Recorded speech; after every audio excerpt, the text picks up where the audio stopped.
Are you tired of feeling like your bank account is leaking money? Do you ever look at your daily expenses and wonder where it all goes? I'm going to let you in on a secret. There's a silent budget killer that millions of people willingly participate in every single morning, a habit so ingrained it feels harmless, but it's systematically draining your wealth. It's that $7 cup of coffee. Yes, that one. The one you're probably thinking about right now. The one that feels like a small, affordable luxury.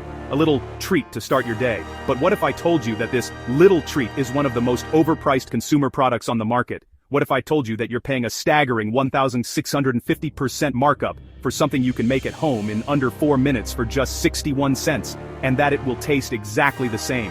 Think about it. $7. It doesn't sound like much on its own. But that's the trap. It's designed to feel insignificant. But let's do the math that the big coffee chains hope you never will. $7 a day, 5 days a week, 52 weeks a year. That's $1,820. Gone. Poof. Evaporated into a plastic cup. And that's a conservative estimate. That doesn't account for the weekend trips, the extra shot of espresso when you're tired, the seasonal pumpkin spice temptation, or the pastry you grab because it was there. For most daily coffee drinkers, the real number is closer to $3,000 a year. $3,000. What could you do with an extra $3,000? That's a down payment on a car. That's a round-trip flight to Europe for 2. That's an emergency fund that could save you from financial disaster. It's a significant investment into your retirement account that could grow into tens of thousands over time. Instead, it's lining the pockets of a multi-billion-dollar corporation that has mastered the art of selling you an image. They're not just selling you coffee, they're selling you convenience, ambiance, and a status symbol printed on a paper cup. They've convinced you that you can't replicate that experience at home. They are wrong. In this video, I'm going to pull back the curtain. I will expose the exact business model these coffee giants use to justify that insane markup. I'm going to show you the ingredient-by-ingredient cost breakdown that proves you're paying for marketing, not quality. We'll uncover the secrets the coffee industry actively tries to hide from you about sourcing, roasting, and preparation. But I'm not just going to tell you that you're being ripped off. I'm going to give you the playbook to fight back. I will show you step by step how to make your favorite coffee shop drinks at home for pennies on the dollar in less time than it takes to wait in the drive-thru line. We're talking caramel macchiatos, pumpkin spice lattes, iced mochas, even those fancy cold brews. Every single one, demystified and recreated for under $1.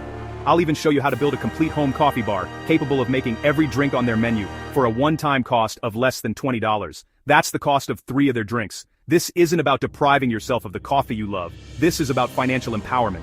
It's about taking back control of your money, one delicious homemade 61-cent latte at a time. It's time to stop making them rich and start investing in yourself. By the end of this video, you will never look at a $7 coffee the same way again. Let's get started. Alright, let's talk about the math. The real math, not the fuzzy.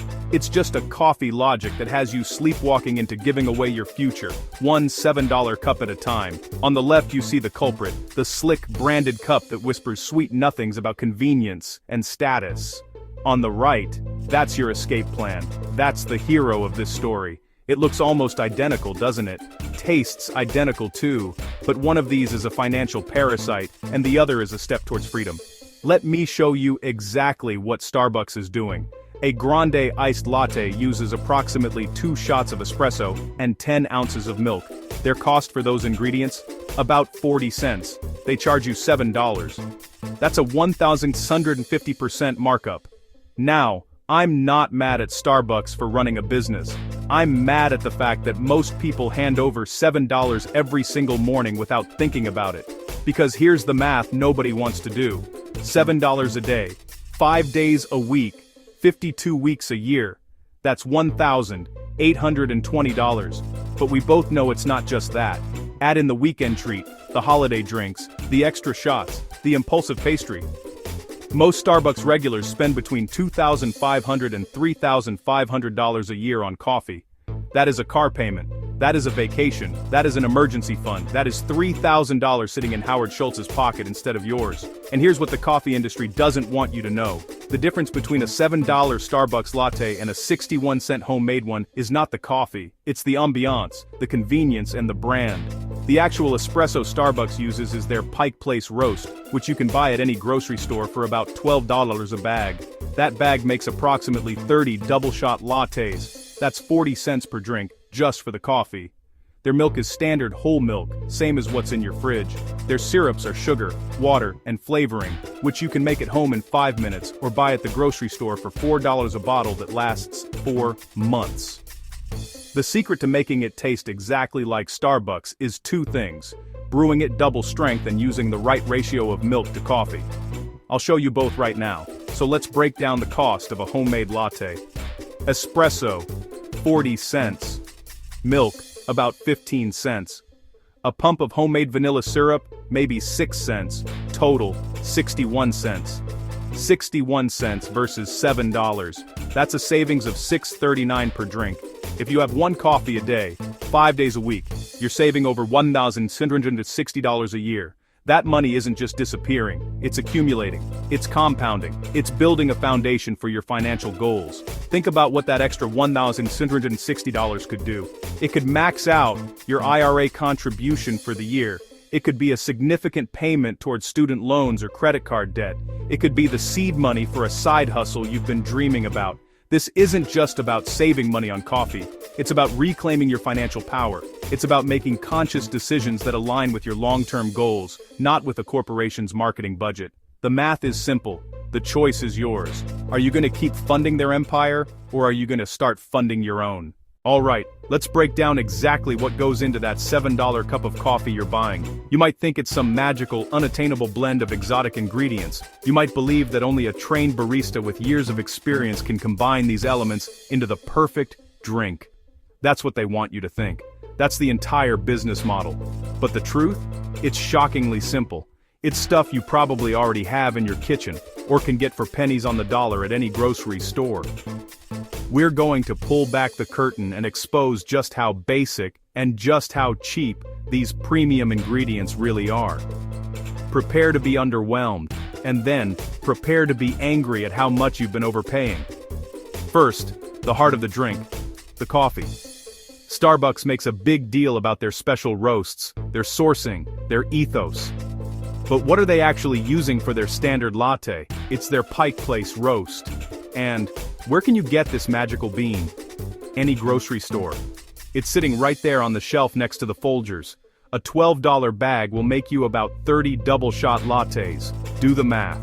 That's 40 cents. 40 cents for the most important ingredient in your $7 drink. It's not some rare bean harvested from a single mountaintop by monks. It's a mass-produced product you can buy anywhere. The secret isn't the bean itself, but how you brew it. We'll get to that. Next up, the milk. Is it sourced from a special herd of cows that listen to classical music? Is it infused with diamond dust? No. It's milk. Just regular whole milk. The same gallon jug you buy for your cereal. There is absolutely no difference between the milk in their pitcher and the milk in your fridge. They might try to upsell you on oat milk or almond milk for an extra 75 cents, but guess what? You can buy those at the grocery store too, for a fraction of the per drink cost. The key isn't the milk itself, but what you do to it. That creamy, velvety texture. That's not from a special cow, it's from a special tool. A simple, cheap milk frother that costs less than 2 lattes. Now for the flavor. The vanilla, the caramel, the hazelnut. This is where they really get you. These sound fancy.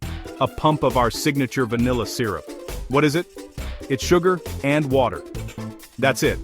It's called simple syrup, and you can make a giant batch of it at home in 5 minutes for less than $1. You boil equal parts sugar and water until the sugar dissolves. You want vanilla syrup? Add a splash of vanilla extract. You want caramel syrup? Add a swirl of caramel sauce. You've just replicated their entire flavor arsenal for pennies. A single bottle of store-bought Torani or Monin syrup costs $4 or $5 and will last you for months, giving you dozens and dozens of drinks. Each pump at home costs you about 5 cents. At Starbucks it costs you 80. And finally, the filler. The ingredient that takes up half the volume of your iced drink. Ice. It's frozen water, from a tray in your freezer, or the dispenser on your fridge door. It costs you, literally, nothing. Yet it constitutes a massive portion of the product you're paying a premium for. So let's recap the ingredient list for a $7 vanilla latte. 40 cents of coffee you can buy at Safeway, 20 cents of milk from your own fridge, 5 cents of sugar water you made on your stove, and 0 cents of frozen water. The total cost to make the exact same drink at home is 65 cents. 65 cents. They charge you $7. That's not a markup, that's a heist. You're not paying for ingredients. You're paying for a logo on a cup, and the convenience of not having to do this yourself.